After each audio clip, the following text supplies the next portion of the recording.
Oke, baik Bapak. Ya. Assalamualaikum warahmatullahi wabarakatuh. Waalaikumsalam warahmatullahi. Selamat pagi. Pagi. Mudah-mudahan sehat walafiat hari ini ya, Pak Amin. ya. Saya dengar Bapak besok melaksanakan observasi di kelas ya, Pak ya. Betul. Pembelajarannya pelaksanaan di kelas. Kalau boleh saya tahu, besok ini tujuan pembelajaran yang Bapak mau sampaikan apa nih? Besok tuh pembelajaran prakarya. Tujuannya itu anak akan bisa menginstalasi listrik rumah tangga. Oke, di kelas berapa Pak? Di kelas 9C, Di kelas 9C pada pukul. maka jam pelajaran ketiga. Oh, baik Bapak. Tadi Bapak sudah sampaikan tujuan pembelajarannya. Kalau boleh saya tahu area pengembangan yang hendak Bapak capai itu di mana, Pak? Diharapkan mampu membangun kerjasama dalam sebuah kelompok. Siswa juga bisa membuat perbedaan dengan melakukan perubahan. Siswa mampu membangun komunikasi yang baik dengan temannya.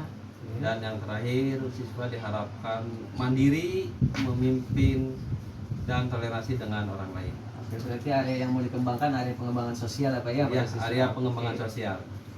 Luar biasa, Bapak. Kemudian strategi yang Bapak persiapan untuk pembelajaran besok gimana, Pak? Strateginya besok anak itu akan dibuat kelompok yang akan menerapkan pembelajaran kooperatif. Saat ini proses pembelajaran dengan sistem teacher center kurang relevan dengan perkembangan anak yang sekarang. Oleh karena itu, pentingnya bagi guru untuk mengetahui bahwa strategi struktur student center itu akan lebih efektif dalam akan lebih efektif dilaksanakan. Guru bisa meminta siswa untuk bekerjasama dengan membentuk kelompok. Oke, luar biasa. Berarti Bapak menerapkan pembelajaran dengan penggunaan study center ya, Pak ya? Ya, Tidak lagi betul. menggunakan teacher center. Berarti nanti mungkin dengan kelompok ya, Pak ya? Ya, kelompok. Dan Oke. juga gini, dari kelompok itu juga akan menerapkan menggunakan teknologi dalam proses pembelajaran. Nah, itu juga dipakai. Ya, Pak, itu ya, Pak ya? juga. Terima kasih Bapak, mungkin untuk informasinya hari ini cukup. Saya tunggu besok Bapak di kelas Ya. dan saya bisa nanti video Nanti pada observasi pasangan. ke kelas gitu Pak ya? Betul, Pak, ya. Oke, siap. Terima Saya kasih. tunggu Pak. Ya, Siap. oke, siap. Assalamualaikum. Waalaikumsalam. Assalamualaikum warahmatullahi wabarakatuh. Gimana kabarnya anak-anak hari ini? Masih tetap semangat? Kebetulan di jamnya 9C ini kita kan jam siang ya. Jam siang itu biasanya energi kalian sudah terkuras ya dari jam pagi. Bapak akan cek absensi dulu untuk hari sekarang. Ini ada yang sakit, Muhammad Hasbi. Ada yang Alfa juga, kemana nih? Dari kelompok 1 nih, sepertinya ya, dari kelompok 1 nih. Gunung Alpia tidak masuk, gitu ya. Oke. Cuma 2 orang ya hari ini yang tidak masuk. Materi yang sekarang kita mereview materi yang kemarin ya. Materi kemarin itu kita pengenalan tentang listrik rumah tangga ya, sudah dikenalkan. Sekarang materi yang sekarang adalah menginstalasi listrik rumah tangga. Jadi kalian juga di pembelajaran prakarya ini harus tahu tentang listrik juga. Prakarya itu bukan berarti tentang kerajinan saja ya, membuat ini, membuat itu, tidak. Di prakarya juga ada bab yang berkaitan tentang rekayasa dan teknologi. Kebetulan itu mempelajari tentang instalasi listrik rumah tangga. Nah, rumah tangga di sini adalah instalasi listrik di rumah kalian. Ya, di rumah kalian itu ada apa saja listriknya? Contohnya nih apa nih? Saklar. Ini? Nah, jangan sampai kebalik ya, mana saklar, mana stop. Oke. Bapak akan ngasih materi, nanti kalian itu akan praktek menarik garis atau menarik kabelnya. Dalam listrik PLN yang kita gunakan, kita akan menggunakan 2 listrik, 2 muatan, yaitu pasa dan netral. positif dan negatif. Ada dua kabel. Biasanya yang positif itu kabelnya warna warna merah itu untuk kabel kok atau disebut dengan pasa untuk penyanyi ya. Yang negatif biasanya itu menggunakan kabel hitam. Nah, di sini nanti kita akan praktek. Yang kalian ketahui ini adalah saklar, ini stop kontak, terus ada kabelnya. Nah, kabelnya itu kemana? Ya, kabelnya itu kemana? Pusatnya itu dari mana? PLN. Nah, dari PLN ini ada dua kabel, yang negatif dan kabel yang positif. Nah, di rumah kamu juga ada alat elektronik apa lagi yang berkaitan dengan listrik? Ada apa nih? Ada lampu, terus ada apa lagi? Ada kipas angin, ada kulkas, televisi, setrika, Magicom, banyak. Berarti banyaknya itu mempergunakan dayanya dari listrik PLN. Nah, dari PLN ini sumbernya dari mana?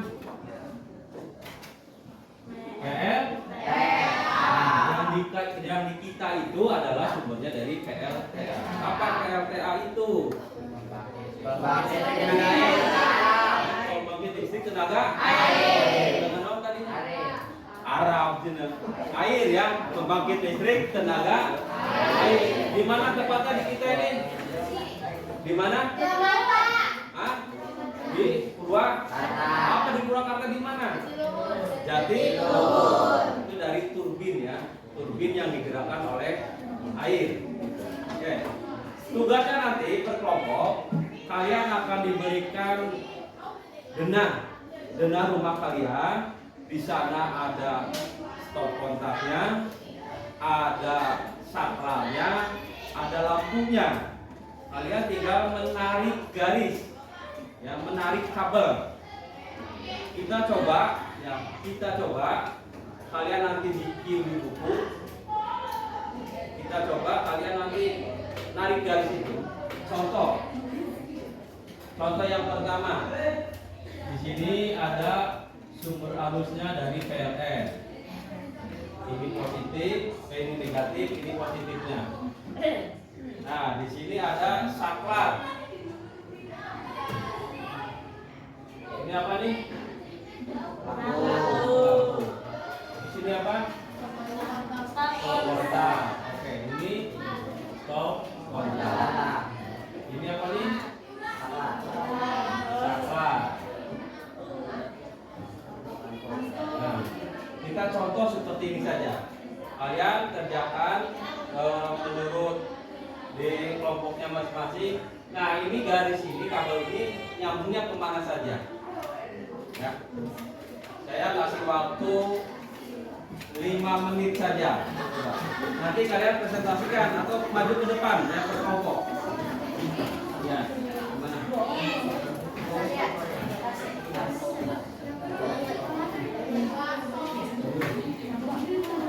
Jangan lupa ya, untuk saklar ini,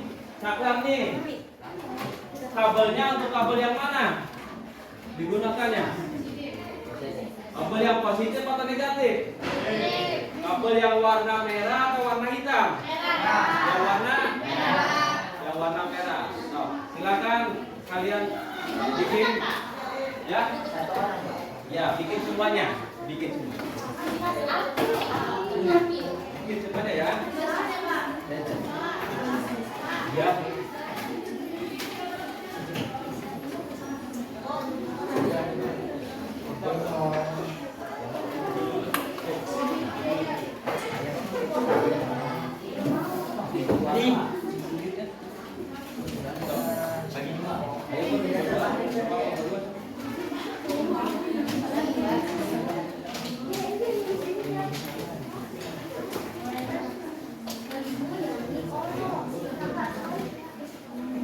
Mau kemana?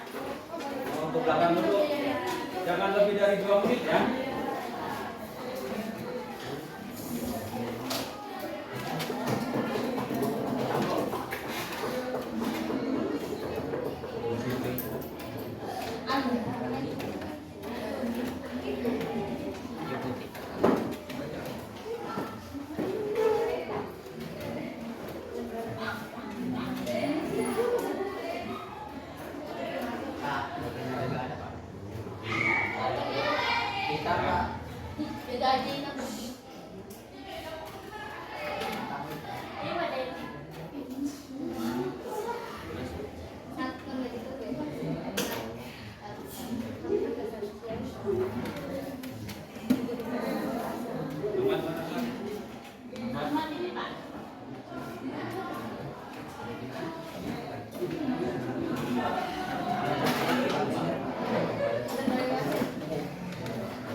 Silakan kelompok mana yang akan ke depan? Ini bonus nilai ini. Ahmad, ya silakan. Depan. Yang mana? Memilih yang mana? Oh, yang ini. Silakan.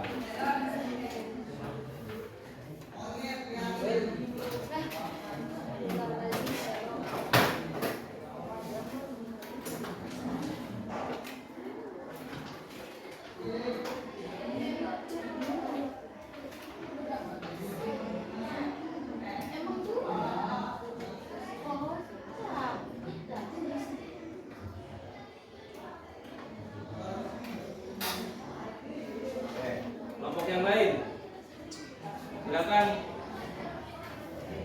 Ayo, ini yang ini. Ayo, ayo. Bonus nilai. Tadi Ahmad sudah. Gak apa-apa, salah juga. Kita kan belajar. Ayo. Duluan nih dari cewek.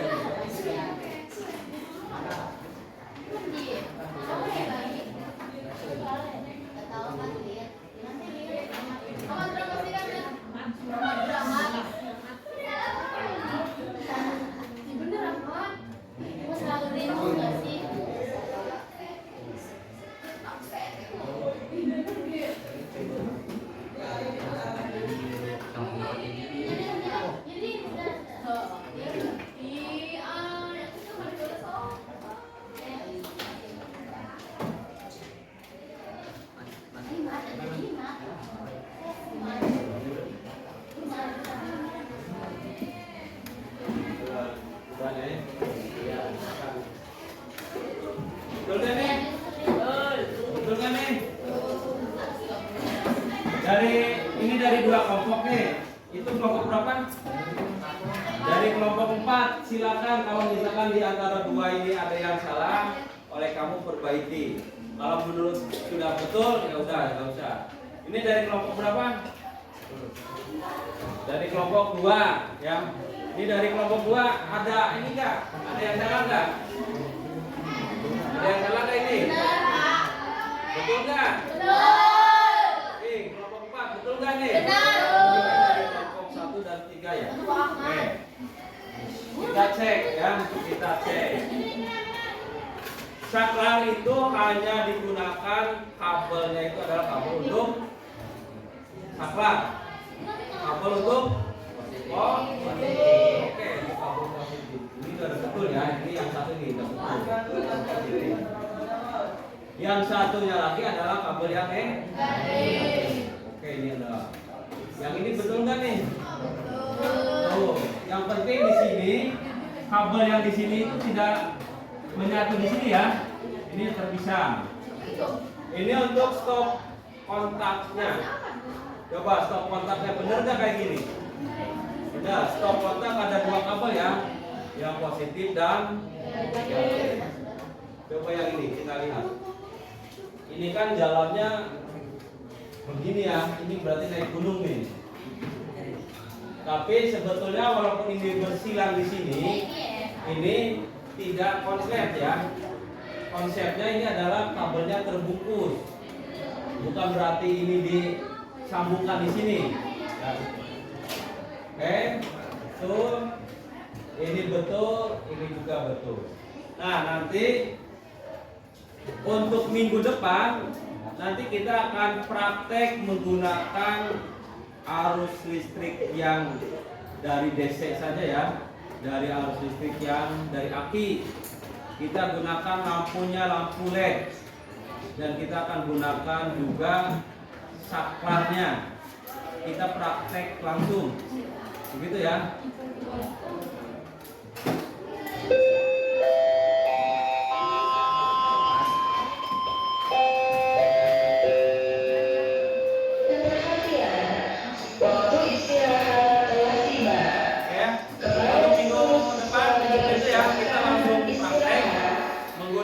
Lampu LED, ada kabelnya juga, ada saklarnya, dan ada sumber arusnya itu dari sumber DC, yaitu dari sumber aki. Sekian, Bapak Iri, Assalamualaikum warahmatullahi wabarakatuh.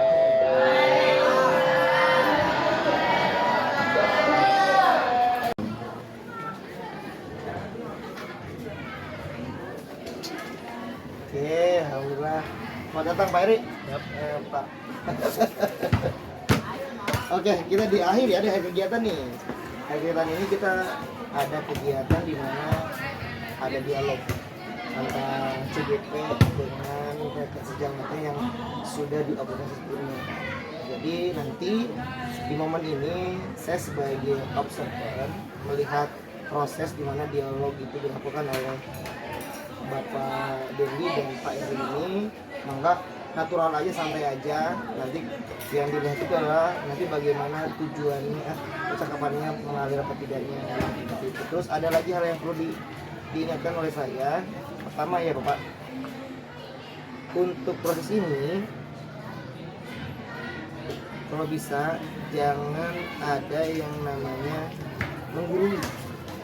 Karena apa? Karena coaching ini dimana itu satu jajar kayak gitu. Terus juga nanti ini saling berbagi pengalaman dan juga ada percakapan dua arah antara Pak Dendi dengan Pak Eri ini yang mungkin bisa menggali potensi yang ada pada Pak Eri nantinya. Tujuannya seperti itu inginnya tuh.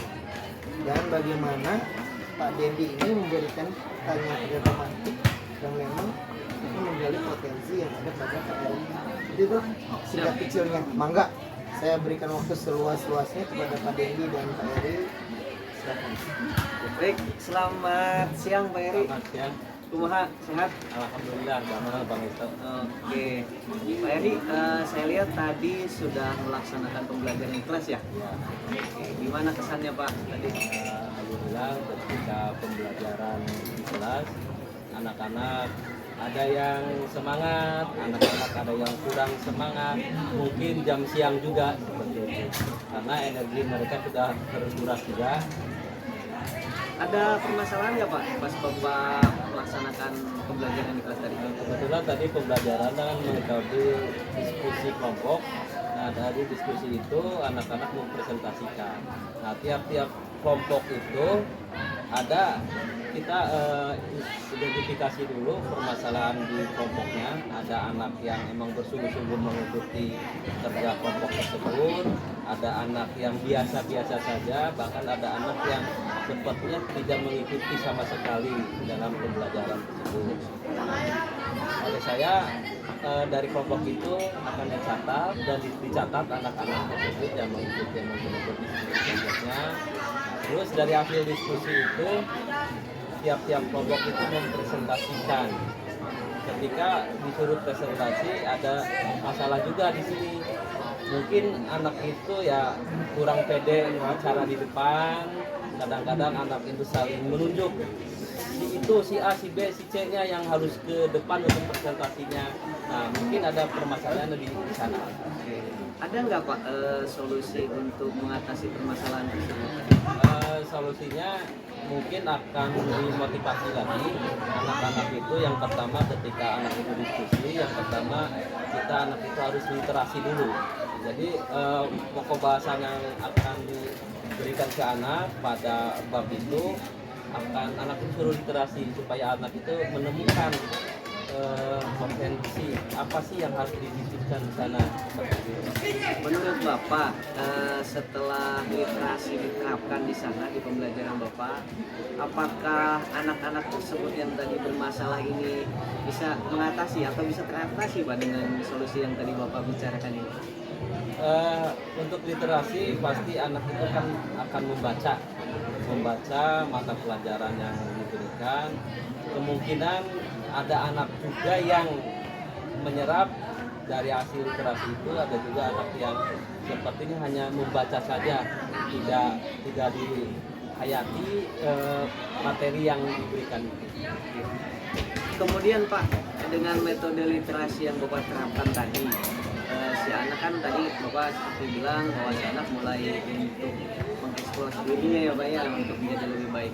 Nah, kira-kira Pak, untuk nanti pembelajaran selanjutnya ketika Bapak menerapkan literasi kepada anak terlebih dahulu sebelum pembelajaran, nah apakah bisa mengatasi permasalahan yang Bapak sampaikan tadi nggak Pak? Harapan kami itu anak itu bisa mengikuti semuanya, walaupun pasti anak itu akan masing-masing anak itu akan berbeda lah gitu.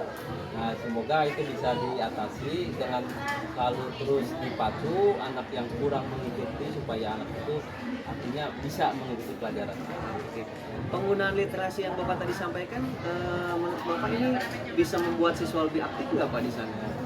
Ketika anak itu suruh literasi, ya saya harapkan anak juga itu bisa lebih aktif lagi karena kan daya literasi anak itu kadang-kadang yaitu untuk sultan membaca. Kadang-kadang anak itu sultan membaca sehingga pemahaman tentang materinya itu kurang juga. Nah, semoga dengan literasi itu ya bisa memotivasi anak itu bisa lebih giat lagi untuk belajar. Baik, luar biasa Pak. Kemudian kapan Pak akan dilaksanakan program Bapak ini ke depan? Nah, kebetulan hari ini kita mengadakan diskusi kelompok. Nah, nanti depan juga kita akan lagi untuk menerapkan literasi itu untuk diskusi kelompok lagi. Dengan penerapan nanti Bapak pembelajaran ke depan, kemudian Bapak penggunaan literasinya untuk anak ini akan membuat si anak lebih aktif gitu ya Pak ya. Nah, menurut saya ini ada sebuah solusi. Nah, solusi tadi apa yang Bapak sampaikan dari mulai permasalahan, kemudian Bapak mengidentifikasi masalahnya, kemudian Bapak sendiri yang menemukan solusinya, bahwa anak butuh literasi sebelum pembelajaran, seperti itu ya Pak ya. Nah, kemudian apakah Bapak yakin dengan program literasi ini akan lebih memotivasi anak untuk belajar lebih baik gitu Pak? Biasanya ketika kita menggunakan metode-metode yang diarahkan kepada anak itu ada kelemahan-kelemahannya. Nah, ketika misalkan pembelajaran itu kurang tepat atau anak tidak mengikuti atau bagaimana, nah kita akan mencoba lagi. Mungkin ada metode-metode lain untuk anak itu bisa mengikuti pelajaran. Kebetulan saya kan mengajar mata pelajaran prakarya. Kemungkinan hasil dari literasi itu akan dipraktekkan karena prakarya itu banyak prakteknya gitu. Ketika anak itu suruh literasi, kadang-kadang anak itu ini tuh maksudnya apa? Kebetulan tadi itu mempelajari tentang memasak, pengolahan makanan. Kadang-kadang anak itu membaca literasi, ini teh maksudnya apa? Nah, ketika anak itu dipacu lagi literasi dan dijelaskan sedikit oleh gurunya, maka anak itu, oh iya, padahal saya itu tiap hari seperti ini pernah mengerjakan seperti ininya. Metode itu kalau misalkan ada kegagalan misalkan, kita akan coba lagi. Oke, baik, luar biasa Bapak. Berarti permasalahan yang Bapak sampaikan di awal sudah ketemu solusinya dengan pemikiran Bapak sendiri. Dengan praktikum nanti. Betul. Luar biasa Bapak. Untuk coaching hari ini saya cukup sekian. Terima kasih atas waktunya. Mudah-mudahan ke depan pembelajaran Bapak, pembelajaran saya bisa lebih baik untuk siswa. Terima kasih Bapak waktunya. Sama-sama, saya juga sambil belajar lagi. Iya. Bapak, terima kasih. Terima kasih. Siap. Terima kasih Pak Eri waktunya. Kita bahas dulu dikit ya, bentar ya. Jadi setelah saya nggak apa-apa. Setelah saya amati tadi beberapa hal dari teknik alur coachingnya sudah sangat dipenuhi. Pak Dendi bagus, sudah bisa menggali potensi yang ada pada Pak Eri ini. Kita lihat tadi metode pembelajaran yang digunakan oleh Pak Eri pun tentang diskusi kelompok dan presentasi ya Pak. Dan ada literasi di sana juga ya. Betul. Literasi bisa dikembangkan lagi dengan literasi yang bisa beratur ya, berjadwal ya, jangan jadi berjadwal kan ini. Tadi di bagian akhir Pak Dendi seperti semangat sekali ingin menggali potensi yang ada pada Pak Eri. Pak Eri bisa menjawab pertanyaan itu dan akhirnya bisa menemukan solusi terbaik. Itu yang menjadi inti dari sebuah coaching Pak Eri dan Pak Dendi. Karena memang yang namanya coaching ini adalah bagaimana kita memberikan sebuah pemantik atau pertanyaan-pertanyaan yang dapat menggali potensi diri dari seorang tanpa harus kita memberikan solusi. Itu aja sih, ya seperti itu. Sudah, saya cukupkan saja sini aja ya. Nanti kita lanjut di bagian keempat. Terima kasih. Wassalamualaikum warahmatullahi wabarakatuh. Waalaikumsalam warahmatullahi wabarakatuh.